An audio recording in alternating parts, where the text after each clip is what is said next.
pengunjung langsung berlarian menyelamatkan diri. Epicentrum gempa berada di 18 km sebelah selatan barat daya Hualien pada kedalaman 35 km. Guncangan gempa memicu gelombang tsunami setinggi 30 cm di pantai Pulau Yonaguni, Jepang 15 menit pasca gempa. Gempa pertama kali terjadi pada pukul 8 waktu setempat. Peringatan tsunami juga dikeluarkan di Pulau Miyako dan Yaeyama. Sementara itu, sebuah bangunan di Hualien, Taiwan mengalami kerusakan parah akibat guncangan gempa.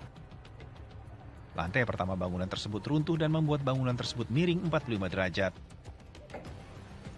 Gempa yang terjadi di jam sibuk itu mengakibatkan 7 orang tewas dan 57 orang lainnya terluka. Media setempat melaporkan 3 pendaki tewas akibat longsoran batu di Taman Nasional Taroko.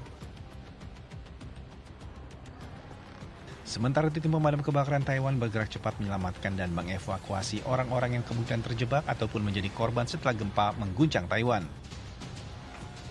7 orang dilaporkan tewas dalam gempa yang terjadi di Hualien ini. Bangunan dan jalan raya rusak serta layanan kereta api dan kereta bawah tanah dihentikan. Seluruh sekolah juga mengevakuasi siswa mereka dan lalu lintas di sepanjang pantai timur lumpuh total. Meskipun gempa terjadi pada jam sibuk, kepanikan awal dengan cepat mereda. Pihak berwenang Taiwan sendiri tidak mengirimkan peringatan karena memperkirakan gempa bumi yang lebih ringan. Gempa tidak hanya merusak bangunan di Taiwan, tapi juga memicu peringatan tsunami yang meluas ke Jepang dan Filipina sebelum dicabut. Di Jepang sendiri dilaporkan 3 wilayah mengalami gangguan kecil.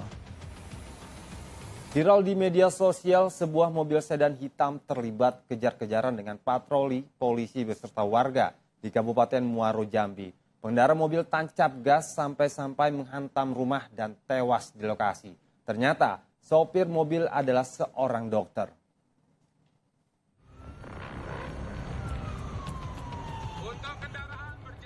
Aksi kejar-kejaran melibatkan mobil patroli polisi dari Polres Muaro, Jambi yang memburu sebuah mobil hitam.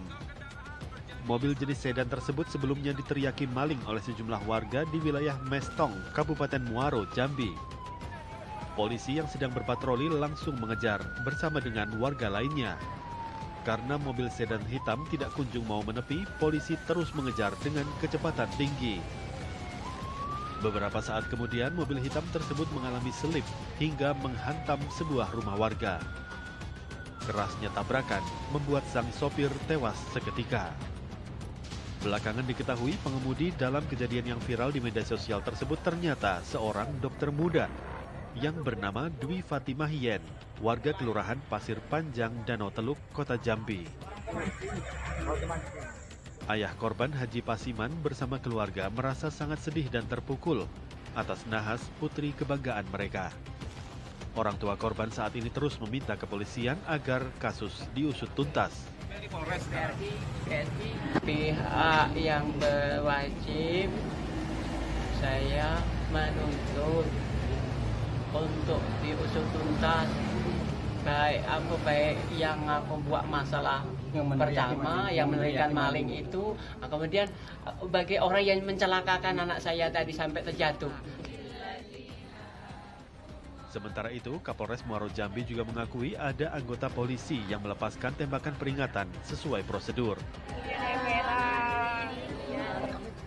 Itu ada mencoba menghentikan, tapi ya dari upaya itu tidak berhenti gitu. Apakah ditembakkan waktu itu Pak, dan lokasinya apakah sebelum kecelakaan apa sudah? Sebelum.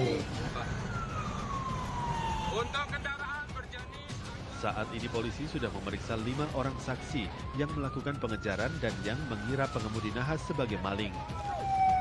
Direktorat Tindak Pidana Narkoba Barreskrim Polri menggerebek sebuah rumah mewah di Semarang, Jawa Tengah yang dijadikan lokasi home industri narkotika. 2 pelaku diamankan dari lokasi tersebut.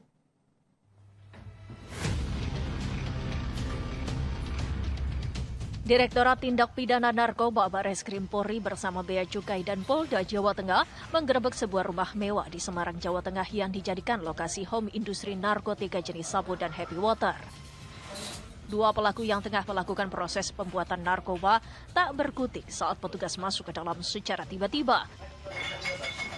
Pengungkapan kasus ini berawal saat informasi yang diterima oleh kepolisian setelah dilakukan penyelidikan Dit Narkoba Bareskrim Polri berkoordinasi dengan Polda Jawa Tengah dan Bea Cukai. Hari ini kita gabungan dari BC Jakarta, BC Jawa Tengah, Direktorat Narkoba Jawa Tengah, dan Bareskrim Polri, Staf Puslapor melakukan penggerebekan terhadap rumah yang berada di Semarang di daerah Banyumanik.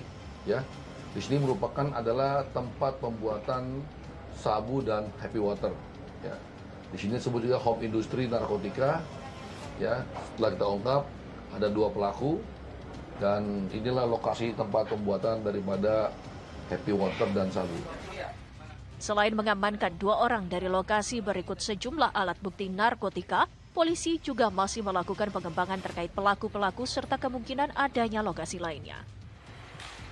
Ribuan botol minuman keras yang disita selama Ramadan di Garut, Jawa Barat dimusnahkan. Selain miras, ribuan knalpot bising pun dihancurkan menggunakan alat berat.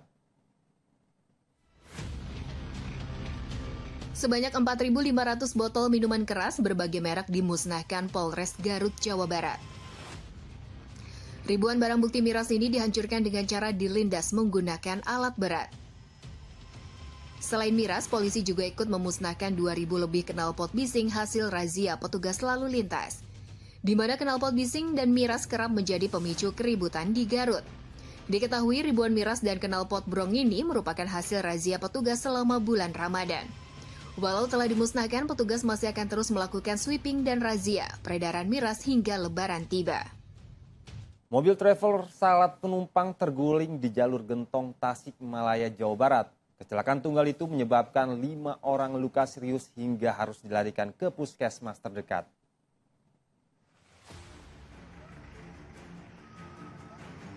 Inilah suasana pasca kecelakaan tunggal yang melibatkan sebuah mobil travel yang membawa 19 penumpang di jalur Gentong, Kecamatan Kadipaten, Kabupaten Tasikmalaya, Jawa Barat, Rabu pagi. Mobil travel yang membawa para pemudik pekerja kontraktor itu berangkat dari Jakarta menuju Kota Banjar, terbalik di tengah jalan. Kecelakaan itu menyebabkan 5 orang termasuk sopir terluka hingga harus dibawa ke Puskesmas Ciawi, Tasikmalaya. Menurut salah satu penumpang, kecelakaan bermula saat mobil memasuki kawasan jalur Gentong, Tasikmalaya, mobil melaju dengan kencang. Saat melewati jalan menurun dan menikung, mobil hilang kendali hingga kecelakaan tak bisa terhindarkan. Polisi dibantu relawan tim ganjil berhasil mengevakuasi penumpang yang terjepit dari badan mobil. Selama proses evakuasi, petugas melakukan penutupan sementara arus kendaraan yang datang dari arah Bandung menuju Tasikmalaya.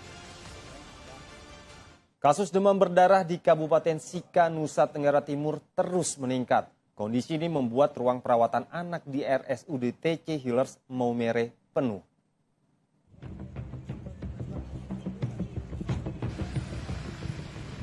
Sudah 2 bulan terakhir, jumlah pasien demam berdarah denggi di Kabupaten Sika, Nusa Tenggara Timur terus meningkat.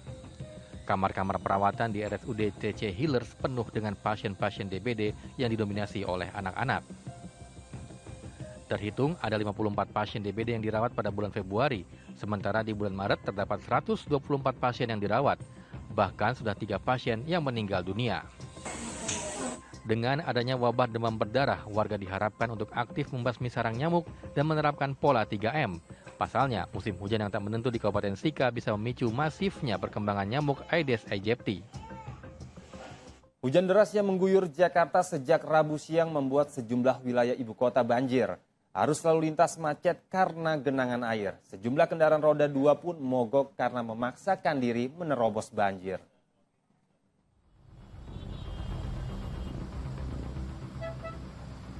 Derasnya hujan yang mengguyur Jakarta pada Rabu sore membuat aliran air Kali Baru meluap hingga tumpah ke jalan di pertigaan Hek, Jalan Raya Bogor, Kramat Jati, Jakarta Timur Rabu sore.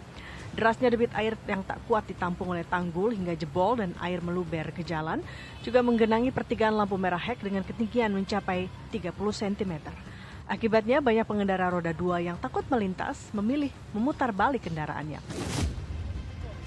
Beginilah kondisi genangan air yang terjadi di ruas Kemang Raya, Jakarta Selatan, Rabu sore. Air dengan ketinggian 50 cm menggenang dan menutupi badan jalan hingga nyaris tak bisa dilintasi kendaraan. Genangan ini terjadi akibat hujan deras yang mengguyur kawasan Jakarta Selatan sejak siang hari. Tak sedikit kendaraan roda 2 yang nekat menerobos banjir akibatnya mogok karena tingginya genangan air. Untuk menghindari kendaraan mogok, para pengendara memilih melintasi trotoar agar terhindar dari genangan. Kawasan Kemang, khususnya di ruas Kemang Raya, memang menjadi salah satu lokasi langganan banjir, mulai dikarenakan hujan ataupun luapan Kali Krukut yang berada tak jauh dari lokasi elit ini. Ketua KPU tidur dan saksi-saksi Suprapto sebut tetangga yang menerima amplop dengan nama tetangga. Momen ini muncul dalam sidang gugatan hasil Pilpres di Mahkamah Konstitusi. Sidang perselisihan hasil pemilu Presiden 2024 yang digelar di Gedung Mahkamah Konstitusi Jakarta Pusat turut diwarnai sejumlah kejadian spontan yang dianggap lucu hingga mengundang tawa sejumlah hadirin. Momen pertama yang tertangkap pada sidang lanjutan sengketa Pilpres 2 April 2024 itu yakni ketika Ketua Mahkamah Konstitusi Soehartoyo menegur Ketua Komisi Pemilihan Umum Hashim Asyari yang tampak tertidur. Momen ini berawal ketika Guru Besar Ekonomi Institut Pertanian Bogor Didin Damanhuri yang dihadirkan sebagai ahli selesai menyampaikan pemaparannya. Soehartoyo yang memimpin sidang lantas mempersilakan para pihak mengajukan pertanyaan kepada Didin, termasuk KPU sebagai termohon dalam perkara ini. Pak Hashim tidur ya?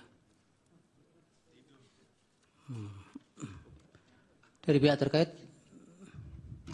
Ada yang mulia, silakan. Disampaikan oleh rekan yang di belakang, silakan. Kejadian menghibur lainnya yakni ketika Suprapto yang dihadirkan kubu Ganjar Mahfud sebagai saksi tampak enggan menyebutkan nama tetangganya yang menerima amplop. Namun Suprapto akhirnya buka suara menyebut nama tetangganya tersebut. Menjelang hari penyoblosan, tetangga saya mendapat lagi amplop berisi uang Rp50.000. Siapa tetangganya? Tetangga, Pak. Namanya siapa? Ya namanya tetangga lah. Sidang sengketa Pilpres 2024 di MK yang cukup melelahkan. Diakui butuh sesuatu yang dapat menyegarkan suasana. Seperti kejadian-kejadian lucu yang muncul di tengah sidang tersebut. Kita beralih ke dunia otomotif, ada kabar gembira untuk Anda. Kejuaraan balap motor nasional One Prix musim 2024 akan segera bergulir. Sirkuit Ratona Palopo, Sulawesi Selatan akan menjadi putaran pertama 27 hingga 20 April mendatang. Kejuaraan balap motor nasional One Prix musim 2024 akan segera bergulir. Sirkuit Ratona Palopo, Sulawesi Selatan akan menjadi perhelatan putaran pertama 27 hingga 28 April 2024. Kejurnas One Prix 2024 akan melakukan ekspansi dalam penyelenggaraannya dengan menghadirkan balapan di 4 pulau berbeda di Indonesia, yakni Sulawesi, Kalimantan, Jawa, dan Sumatera. Hal ini disampaikan CEO One Prix Motorsport Management, Arlan Perkasa Lukman, kepada awak media. Selain itu, One Prix 2024 akan melakukan hal berbeda dengan penyelenggaraan musim lalu, dengan regulasi baru yang dikeluarkan oleh Ikatan Motor Indonesia Pusat, dengan menggelar kelas OP1, OP2, dan OP3, dibedakan dengan spesifikasi teknik sepeda motor on-road IMEI. Melihat kesuksesan One Prix musim 2023, manajemen One Prix berharap kehadiran Kejurnas Balap Motor One Prix 2024 dapat memberikan dampak ekonomi masyarakat sekitar. One Prix juga akan bekerja sama dengan komunitas motor lokal untuk berkolaborasi melalui berbagai kegiatan. Pemirsa, masih bersama saya Doni Permana di Cakrawala. Buat pecinta kuliner ini cocok dicoba nih pemirsa. Restoran Pakistan di kawasan wisata religi Sunan Ampel, Surabaya, Jawa Timur menjadi perbincangan di dunia maya karena makanan diolah dan disiapkan dengan atraktif. Kuliner khas Timur Tengah yang ditawarkan pun menjadi incaran warga untuk berbuka puasa. Aksi juru masak di restoran Pakistan yang berada di Jalan Kiai Haji Mas Mansur ini viral karena makanan disajikan dengan cara dilempar ke atas lalu ditangkap oleh sang juru masak.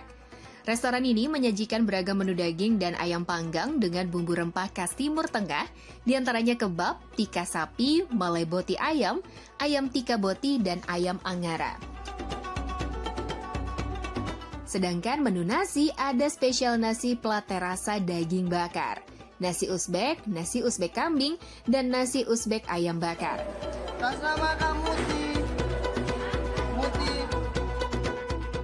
Menurut pemilik restoran, untuk menghadirkan sensasi dan rasa masakan khas Pakistan, semua menu dimasak oleh koki asal Pakistan. Tapi meski berasal dari Timur Tengah, ternyata rasanya cukup ramah di lidah masyarakat Indonesia. Ditambah dengan harga makanan di kedai ini yang cukup terjangkau, mulai dari Rp9.000 hingga Rp60.000 per porsi. Apakah Anda tertarik untuk mencobanya? Oh, kalau ngeliat tayangan tadi kayak pengen cepat berbuka puasa ya pemirsa. Dan kita beralih ke informasi lainnya pemirsa, memasuki penghujung bulan Ramadan, umat muslim berlomba-lomba dalam melakukan ibadah. Tak terkecuali para warga binaan Rutan Kelas 1 Cipinang yang menggelar kegiatan safari Ramadan. Sejumlah warga binaan Rutan Kelas 1 Cipinang dengan hikmat mengikuti kegiatan safari Ramadan yang dihadiri oleh Kepala Kantor Wilayah Kemenkumham DKI Jakarta, Ibnu Holden, serta Kepala Rumah Tahanan Negara Kelas 1 Cipinang, Soekarno Ali. Kegiatan safari Ramadan ini menjadi momen yang berharga bagi warga binaan ini. Pasalnya, selain menjalin silaturahmi, para warga binaan juga diberikan kesempatan untuk berlomba-lomba dalam melakukan kebaikan dan beribadah di penghujung bulan suci. Safari Ramadan yang diawali dengan sholat Isya, serta tarawih berjamaah dengan ratusan warga binaan ini, sekaligus sebagai pembuka kegiatan iktikaf bagi para warga binaan dan petugas. Selain untuk bermuhasabah, para warga binaan juga bersama-sama melakukan zikir, serta membaca Al-Quran demi mendapatkan keberkahan dan ketakwaan di malam Lailatul Qadar. Presiden terpilih periode 2024-2029 Prabowo Subianto melihat langsung program makan siang gratis yang dilaksanakan di salah satu sekolah di Beijing, Cina. Kunjungan ke sekolah tersebut dilakukan setelah Prabowo melakukan pertemuan dengan Presiden, Perdana Menteri, dan Menteri Pertahanan Cina. Dan pemirsa, berita ini sekaligus menutup perjumpaan kita pagi ini. Saya Doni Permana pamit undur diri, tetap semangat, selamat berpuasa, dan wassalamualaikum.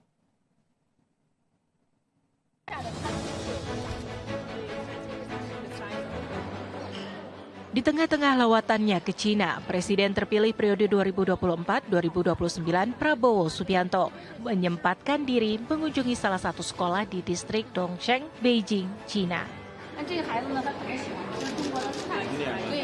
Di sekolah ini, Prabowo Subianto melihat langsung program makan siang gratis bagi para siswa di sekolah tersebut. Pihak sekolah pun menjelaskan kepada Prabowo menu-menu makan siang yang diberikan secara cuma-cuma kepada para siswa di sekolah.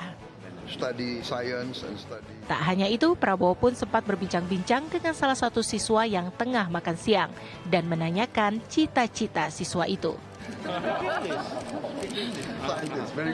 Selain melihat-lihat program makan siang gratis, pihak sekolah kemudian mengajak Prabowo ke salah satu ruang kelas.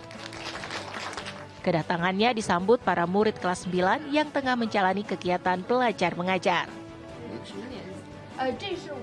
Kunjungan Presiden terpilih Prabowo Subianto ke sekolah ini dilakukan setelah sebelumnya Prabowo melakukan serangkaian pertemuan dengan Presiden Cina Xi Jinping, Perdana Menteri Cina Li Qiang, dan Menteri Pertahanan Cina Dong Jun.